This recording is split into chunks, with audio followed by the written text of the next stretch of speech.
Bonjour à tous, bienvenue pour ce nouveau petit rendez-vous que je vous fixe dès ce mois-ci, tous les mois. Donc un petit bilan qui diffère des bilans que je faisais auparavant, vu que je vous reprenais toutes mes lectures et je vous en donnais mes impressions. Comme maintenant j'ai décidé de faire des book reviews à chaque livre lu, eh bien ce petit bilan va être consacré tout simplement à faire un petit top 5 de mes lectures préférées sur le mois et également vous dévoiler la lecture que j'ai le moins aimée sur le mois. Donc on va faire pour cette première fois le bilan du mois d'avril 2011 où j'ai lu 9 livres. C'est quand même pas mal. Je me stabilise un petit peu autour de 9-10 livres. Après un mois de mars qui n'a pas été très fructueux vu que je pense en avoir lu que 9, que 7 il me semble. 7 ou 9, je ne sais plus. En tout cas j'ai lu plus de pages. Ça j'en suis sûre, j'ai lu 200 pages en plus que le mois dernier. Il faut savoir que je suis dingue des tableaux et compagnie. J'ai un Google Doc sous forme Excel où je mets toutes mes lectures avec mes notes, où je mets également le nombre de pages. Comme ça, je sais voir combien le livre au total j'ai lu sur l'année, combien de livres au total j'ai lu par mois, le nombre de pages. Enfin, j'aime bien de faire des moyennes. C'est pas du tout pour faire des compétitions avec les autres blogueurs, c'est juste par rapport à moi, savoir où j'en suis. Et moi, de toute façon, si je suis en compétition avec quelqu'un, c'est toujours avec moi-même. Et là, je regarde jusque maintenant, donc fin avril, j'ai lu 42 livres. 42 livres depuis le début de l'année. Perso, je trouve que c'est pas mal. Je suis en train d'exploser. Si ça se trouve, je vais vraiment exploser mon record de l'année passée qui était de 70 ou de 80 livres. Je suis déjà quasiment à la moitié, donc je suis hyper satisfaite de moi. Voilà, donc on va commencer tout de suite avec la déception. Alors, la déception, je pense que vous le savez déjà, puisque j'ai fait ma chronique, c'est Ramsès au pays des points-virgules de Pierre Thierry, qui est un livre auto-édité sur le site Books on Demand. Si j'ai pas aimé le livre, je vous ai expliqué pourquoi, c'était parce que pour moi il y avait un problème de ponctuation. Qui m'a un petit peu agacé tout le long de ma lecture, mais ça je crois que ça doit être récurrent au phénomène de l'auto-édition parce que j'en ai lu un autre que je vous présenterai très bientôt et c'est pareil. Et là il n'y avait pas que des fautes de virgule, il y avait des points qui manquaient, des tirets, enfin bref, moi c'est quelque chose qui m'agace. Quand je lis ça, j'ai juste envie, c'est de prendre mon bic rouge et de renvoyer le truc corrigé. Parce que voilà, je trouve que c'est un petit peu bête quand on écrit en bouquin, surtout que dans celui que je viens de lire, l'histoire était quand même assez intéressante, même si c'était fort axé jeunesse. C'est quand même dommage, puisque moi, en tant que lectrice, bon, quand il y a une ou deux coquilles, je le vois pas, mais quand il y en a quand même une à quasiment toutes les pages, là, ça commence à faire un peu beaucoup. Donc voilà, mais pour en revenir à ce bouquin-ci, Ramsès au pays des points-virgules, il n'y avait pas que le problème de ponctuation qui m'avait un peu agacé, c'était aussi l'histoire. Une histoire qui manquait de liant, qui était totalement illogique. Un conte, on vous dit que c'est pour les lecteurs de 10 à 110 ans, moi je dis que c'est pour les lecteurs de 10 ans. Après 10 ans, je pense que le livre n'est déjà plus adapté parce que c'est tellement illogique que autant on peut être crédule quand on est enfant et croire toutes les bêtises qu'on nous raconte, hein, mais là non, là il n'y a vraiment pas de lion, il n'y a rien, on vous dit qu'on se fait bouffer par un thon, le thon il réapparaît dans la piscine, enfin non, moi j'ai rien compris, j'ai trouvé ça pas très intéressant. Voilà. Alors, ensuite mon top 5. Alors, entrée en cinquième position, je fais ça comme une pro, hein. L'élu de Mille Nord, Thomas Lafuite, paru chez Oscar Édition, dans la collection Fantasy de Sophie Moulet. Donc c'est un livre qui m'avait été donné en SP par l'auteur et qui a été vraiment ravie de ma chronique. Et moi, je tenais quand même vraiment à la remercier de m'avoir fait découvrir son livre parce que j'avais vraiment passé un excellent moment avec ce bouquin. L'histoire est vraiment intéressante, il y a des rebondissements qui se passent, on suit vraiment un jeune garçon qui grandit en l'espace d'un voyage, c'est vraiment très initiatique. Euh, Franchement, j'ai vraiment bien aimé, je vous invite à revoir ma book review de ce livre. Et c'est pour ça que je le mets en cinquième position, c'est tout simplement parce que j'ai vraiment passé un excellent moment. En plus, il y a plus de 400 pages, ça se lit très vite, je l'ai lu en à peine 2 jours. Je vous recommande vraiment L'élu de Mille Nord. J'ai vraiment aimé ce livre. Voilà. Alors, en quatrième position, un bouquin dont je dois encore faire ma chronique. Je l'ai eu terminé vendredi. C'est Insatiable de Meg Cabot, paru chez Black Moon. Il sort en librairie la semaine prochaine, le 4 mai, si mes souvenirs sont bons. C'est un bouquin vampire, donc Mina Harper, qui est l'héroïne, d'une jeune femme qui a un don particulier. Elle peut voir, quand elle voit les gens, elle peut prédire la façon dont ils vont mourir et elle essaye un petit peu de les aider. Par exemple, si elle voit qu'elle vous rencontre dans la rue et qu'elle voit que vous allez mourir parce que vous allez passer sous une échelle, ben, elle va vous dire, moi, à votre place, j'éviterais de passer sous les échelles. Ça peut paraître bizarre, mais voilà, c'est Mina Harper. Et Mina Harper, elle travaille en tant que dialoguiste sur une série télé, un soap opéra exactement, qui s'appelle Insatiable et qui dure depuis 20 ans. Et voilà qu'on lui dit qu'on va introduire des vampires dans le scénario. Et elle n'est pas contente parce que les vampires, elle aime pas ça du tout.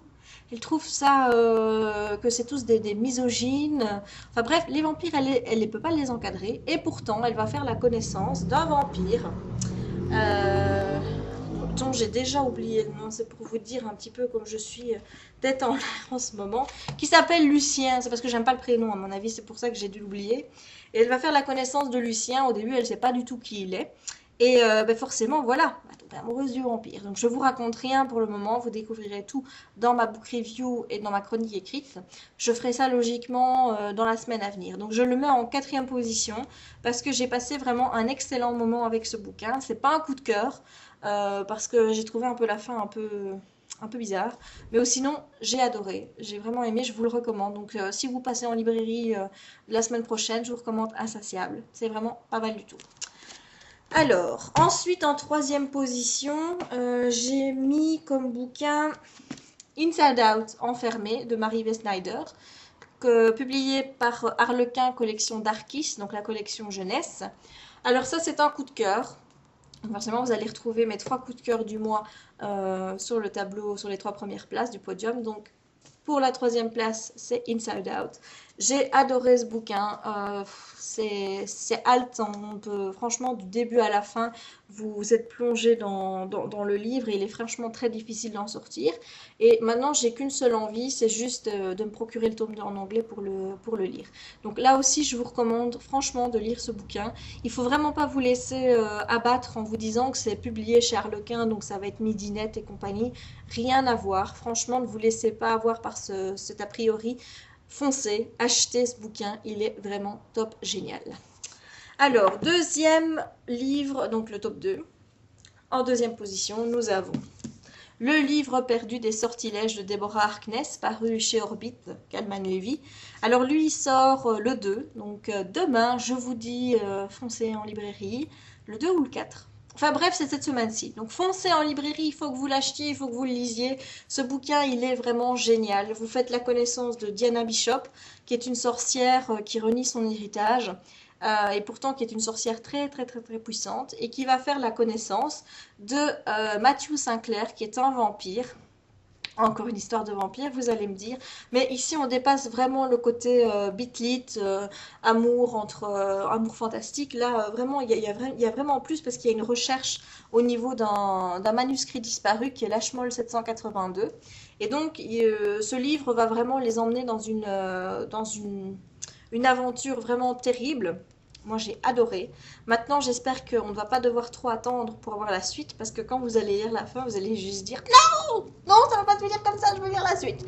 Donc, je vous recommande, foncez en librairie, vraiment, vous n'allez pas le regretter. Le livre perdu des sortilèges de Deborah Harkness paru chez Orbit, c'est vraiment un super bouquin, je vous le recommande. Alors, le premier, j'ai pas le bouquin avec moi, tout simplement parce que j'en ai parlé avec ma maman. Et il y a encore des motards dehors. Je suis désolée, forcément il fait beau, donc on va être emmerdés maintenant toutes les semaines. Je l'ai prêté à ma maman parce qu'elle a vu ma chronique, ma book review en vidéo, et elle m'a eu envie de le lire parce que je lui ai dit que c'était vraiment une bonne découverte, qu'il y avait des termes abordés qui pourraient lui plaire. Donc elle me l'a pris, mais étant donné que ma mère ne lit pas beaucoup, je ne sais pas du tout quand je vais le récupérer. Donc il s'agit du dernier jour de ma vie de Lauren Oliver, publié chez Black Moon également. Et ce bouquin, comme vous le savez, vous n'avez qu'à voir ma book review, c'est juste le livre parfait pour moi. C'est le bouquin que j'ai le plus aimé. C'est bien simple, ça faisait 12 ans que je mettais en tête de mes livres les Thanatonautes. Chaque fois qu'on me posait la question, si tu devais partir sur une île déserte et ne prendre qu'un livre avec toi, tu prendrais lequel? Je disais Les Thanatonautes de Bernard Werber, parce que c'est un bouquin qui me faisait réfléchir beaucoup et qui me faisait, comment dire, déstresser sur le sujet de la mort, qui est quand même un sujet qui, je pense, auquel on pense quasiment tous les jours, ou en tout cas on y pense beaucoup. Donc ce bouquin, c'était vraiment pour moi mon bouquin préféré. Et puis bon, voilà, le dernier jour de ma vie est arrivé et il l'a balayé en quelques jours. Donc ce que j'ai bien aimé, c'est que vraiment en plus les deux se relient dans mes bouquins préférés parce que avec les Thanatonautes, j'avais une vision de la mort où j'essayais vraiment de relativiser les choses en disant oui, est-ce qu'il y aura quelque chose après? On ne sait pas, est-ce qu'on va vraiment, c'est le néant? Et j'arrivais quand même avec ce bouquin à me dire, ben oui, peut-être qu'il y aura quelque chose, peut-être que cette histoire de Mock, c'est réel. Donc ça, personnellement, ce bouquin m'apportait beaucoup. Et puis voilà qu'on a ce bouquin ici du dernier jour de ma vie qui, au-delà de parler du problème de l'exclusion sociale au niveau de certains jeunes, parle de l'importance d'apprécier chaque jour de sa vie parce que forcément, un jour ça peut se terminer, mais on ne sait pas quand. Et franchement, c'est une belle leçon. Moi, j'ai vraiment aimé. Je vous le conseille. Si jamais vous me dites, Jess, il faut que tu me conseilles un livre à lire, c'est celui-là qui reviendra tout le temps parce que c'est vraiment un livre qui est magnifique. J'ai eu la larme à l'œil plusieurs fois en le lisant et je vous le conseille. Donc voilà pourquoi est-ce que je le mets premier de mon top pour ce mois d'avril parce que il sera sans doute le premier du top de l'année 2011, je pense. Sans trop m'avancer, je pense sincèrement que ce sera celui-là. Enfin voilà, donc je récapitule le top 5. En cinquième position, on retrouve L'élu de Mille Nord, Thomas à la fuite de Sophie Moulet. Une belle découverte, un premier roman franchement pas mal. J'ai hâte de lire la suite. L'auteur m'a dit que le deuxième tome sortirait début 2012 et qu'il y aurait 5 tomes au total dans la saga. Donc j'ai hâte d'avoir la suite. En quatrième position, j'ai mis Insatiable de Meg Cabot. Tout simplement parce que j'ai beaucoup ri, il y a beaucoup d'humour dans ce bouquin, donc rien que pour ça, chapeau, bravo Meg Cabot. En troisième position, vous avez Inside Out, premier tome enfermé de Maria Snyder. Une belle découverte aussi, je ne regrette franchement pas de l'avoir lu, je vous le recommande.